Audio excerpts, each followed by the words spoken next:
Hi friends, welcome to my honey stories. నేను మీ Lakshmi. Mister arrogant, వీడికి guts ఎక్కువ. 11 episode. Car park చేసి జేబులో చేతులు పెట్టుకుని స్టైల్గా నడుచుకుంటూ వస్తున్నాడు ఆర్యన్. అదే సమయంలో మెట్లు దిగుతూ అంతే బలుపుగా వస్తోంది హారిక కూడా. తను వస్తుండడం గమనించిన ఆర్యన్ వెళ్ళబోయే అడుగును ఆపి షార్ప్ లుక్తో టెర్రస్ మీద నీకేం పని అని అడిగాడు. ఆ అంటూ సాగదీసి పైన 2 కోతులు బ్రేక్ డాన్స్ చేస్తున్నాయట, చూద్దామని వెళ్ళాను అంటూ వెటకారంగా చెప్పింది. ఓహో, మూడో కోతి తక్కువై పిలిస్తే పార్టిసిపేట్ చేయడానికి వస్తున్నావా అంటూ అంతే వెటకారంగా అన్నాడు. ఎస్, అడిగారు, కానీ నాకు బ్రేక్ డాన్స్ రాదు. ఈ హౌస్ ఓనర్ గారు వస్తున్నారు కదా, పంపిద్దామని వచ్చాను, వెళ్ళండి అంటూ మెట్ల వైపు చేయి చూపించింది. ఎంత తలబిరుసు నీకు, ఏం చూసుకుని అంత పొగరు అన్నాడు పళ్ళు నూరుతూ. అదో రకంగా నవ్వి, ఏదో చూసుకుని ఎవరో అండదండ ఉంటేనే మాట్లాడడం నాకు చేత కాదు, నాకు నన్ను చూసుకునే పొగరుంది అంటూ కేర్లెస్గా చెప్పి తన పొడుగాటి జెండ ఎగరేస్తూ వెళ్ళిపోయింది. ఆ జడ వచ్చి ఆర్యన్ గుండెల్ని తాకుతూ వెళ్ళింది.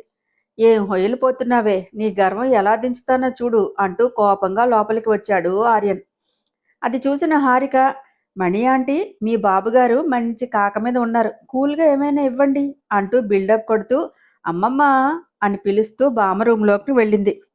ఆర్యన్ ముఖం చిట్లించి నిలబడ్డాడు. మణి వాటర్ గ్లాస్ అందిస్తూ, చిన్నపిల్ల సార్, కోపం తెచ్చుకోకండి అంది. అది చిన్నపిల్ల ఏంటి మణి, మనం యామరపాటుగా ఉంటే తీసుకుని వెళ్ళి పాకిస్తాన్ వాళ్ళకి ₹1 అమ్మేస్తుంది, మహాకంత్రి అన్నాడు. ఆశ్చర్యంగా చూసిన మణి, అవునా, అంత తెలివి ఉందా అని అడిగి వెంటనే, కాదు బాబు, తను చాలా మంచిది అంది.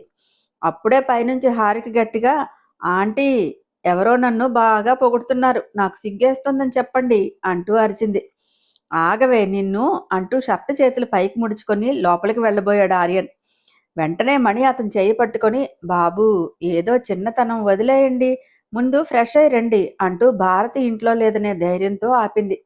అప్పుడే శాంతమ్మ కళ్ళెగరేస్తూ, ఏంటే మనవరాల, నిద్రపోతున్న సింహాన్ని లేపుతున్నావు అంది.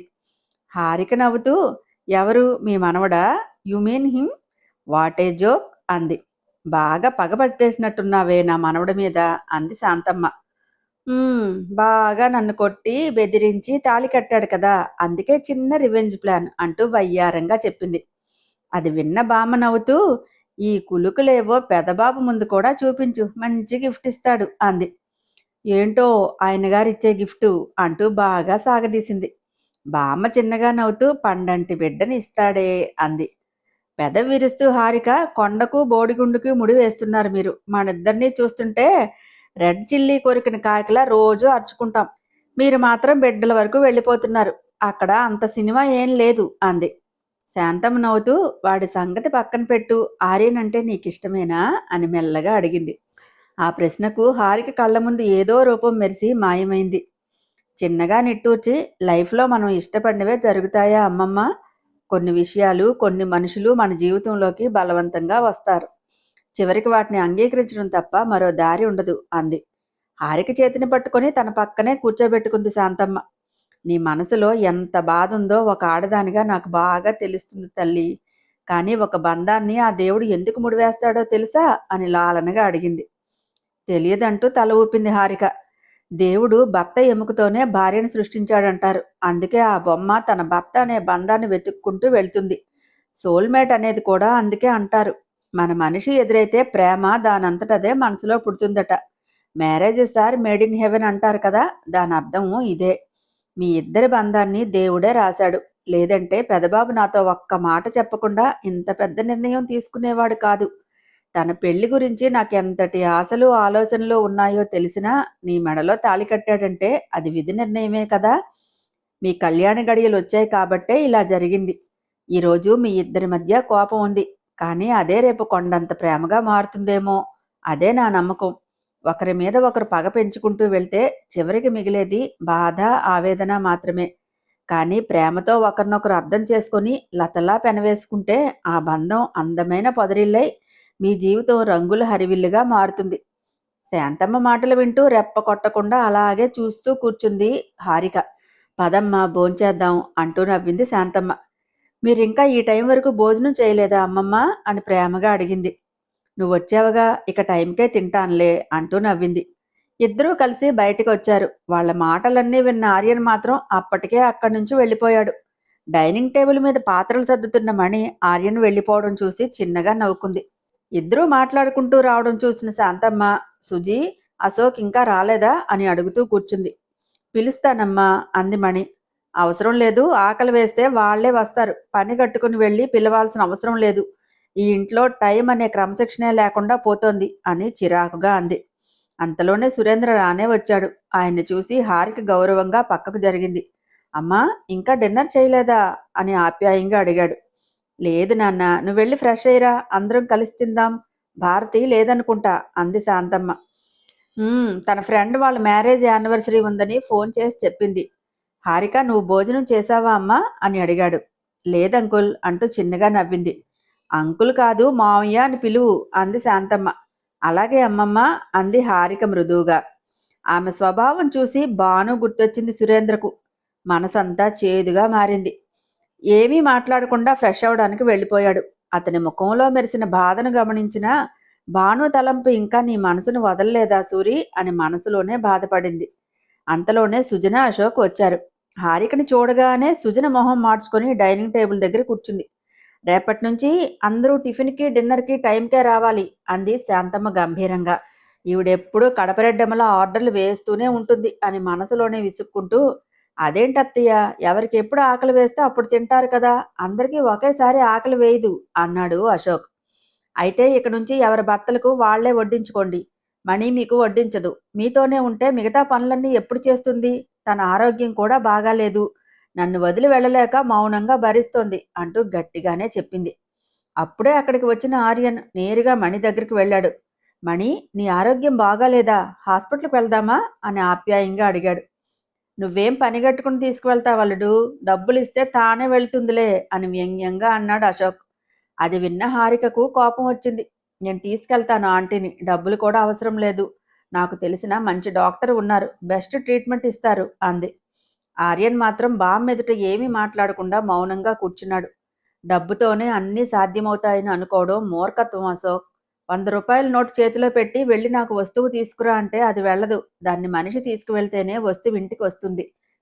డబ్బుతో అన్నీ కొనలేం, అది ముందు తెలుసుకో అంటూ కర్ర కాల్చి వాత పెట్టినట్టు చెప్పింది శాంతమ్మ.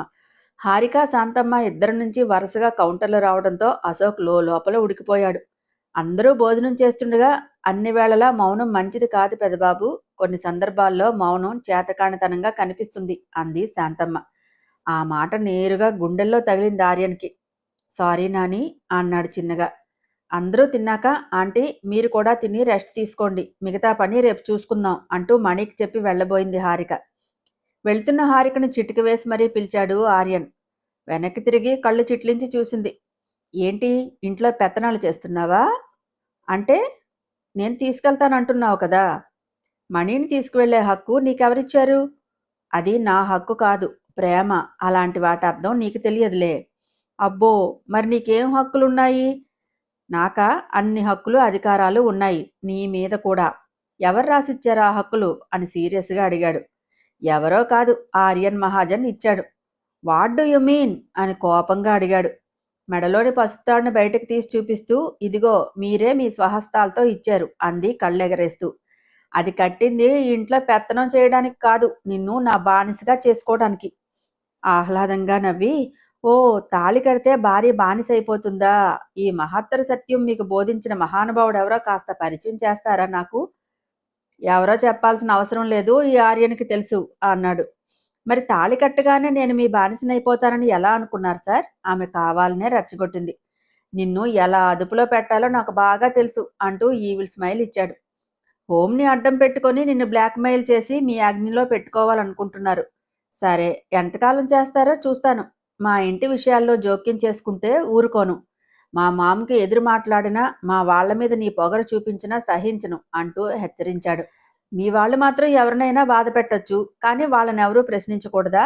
మా వాళ్ళు కావాలనే బాధ పెట్టేవాళ్ళు కాదు. మా మావయ్య తొందరపడి అలా మాట్లాడాడు అంతే. బాగానే వెనకేసుకొస్తున్నావే అంటూ హేళనగా నవ్వింది.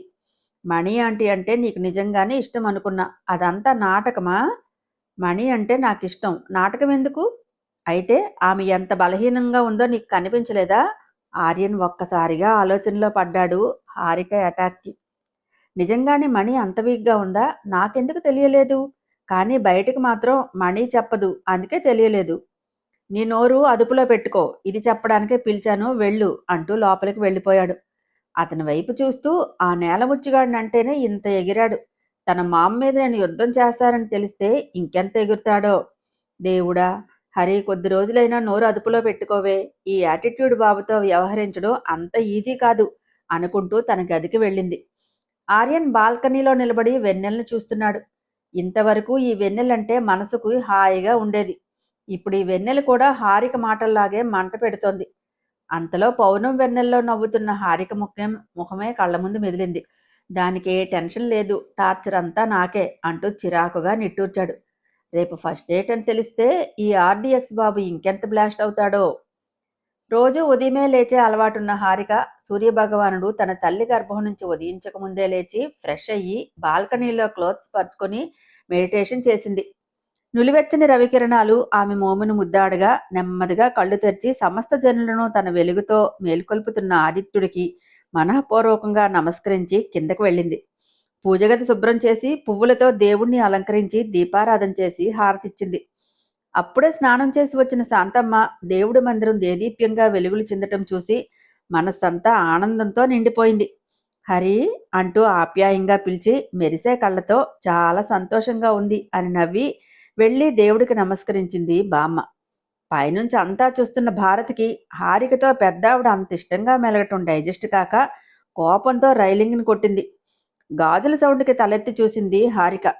వెనక్కి తిరుగున్న భారతి కనిపించి కడుపు మంట స్టార్ట్ అయినట్లుంది, ఇంకాస్త పెట్రోల్ పోస్తే ఎలా ఉంటుందో అని కొంటెగా నవ్వుకొని వెళ్ళింది. ఇటు జాగింగ్ ముగించుకొని ఆర్యన్, అటు పైనుంచి సురేంద్ర ఇద్దరూ రావడం చూసి హారతి పళ్ళంతో వారి ముందు ప్రత్యక్షమైంది.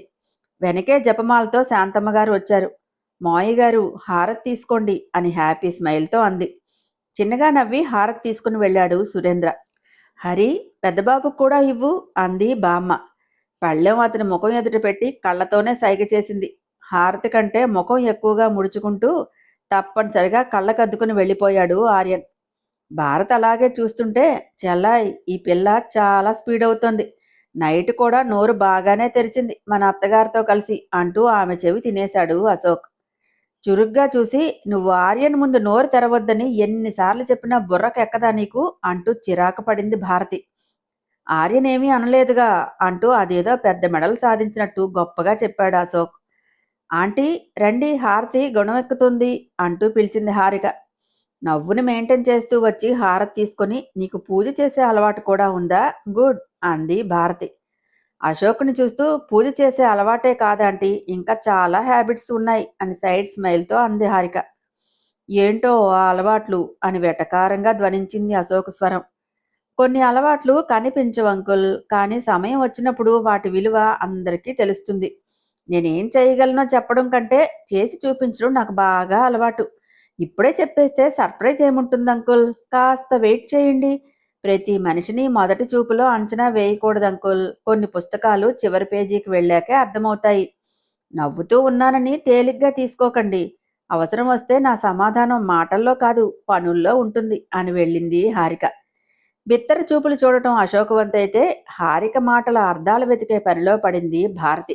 సోను నిద్రకళ్ళతో కళ్ళు నులుపుకుంటూ వచ్చి, ఏంటి బొమ్మల్లా నిలబడ్డారు అంటూ భారతిని భుజం మీద తలపెట్టింది. నువ్విలా నిద్ర మొహంతో పెద్దావిడకు దర్శనమిస్తే పిల్లల్ని ఎలా పెంచాలో అని ఒక గంట క్లాస్ పీకుతుంది. మీకు చెప్పి చెప్పి నా కంఠశోష తప్ప ఏం ఉపయోగం లేదు, వెళ్ళి ఫ్రెష్ అయ్యిరా అని కసురు వెళ్ళింది భారతి. మేనకోడలికి మీ తెలివి నేర్పిస్తున్నారా ఆంటీ? అదో మొద్దు మొహంది, మీరు ఎంత తోమినా దాని బుర్ర ఎదగదులే అని నవ్వుకుంది హారిక. రండి, బ్రేక్ఫాస్ట్ వడ్డిస్తా, మణికి హెల్త్ బాగాలేదంట అంటూ అదోలా చూస్తూ నవ్వింది భారతి. హాయ్ ఫ్రెండ్స్, నా ఛానల్ నచ్చితే కనుక లైక్ చేయటం, షేర్ చేయటం, సబ్స్క్రైబ్ చేసుకోవటం మర్చిపోకండి. పక్కనే ఉన్న బెల్ ఐకాన్ని ప్రెస్ చేయండి. నెక్స్ట్ అప్డేట్ కోసం వెయిట్ చేస్తూ ఉండండి.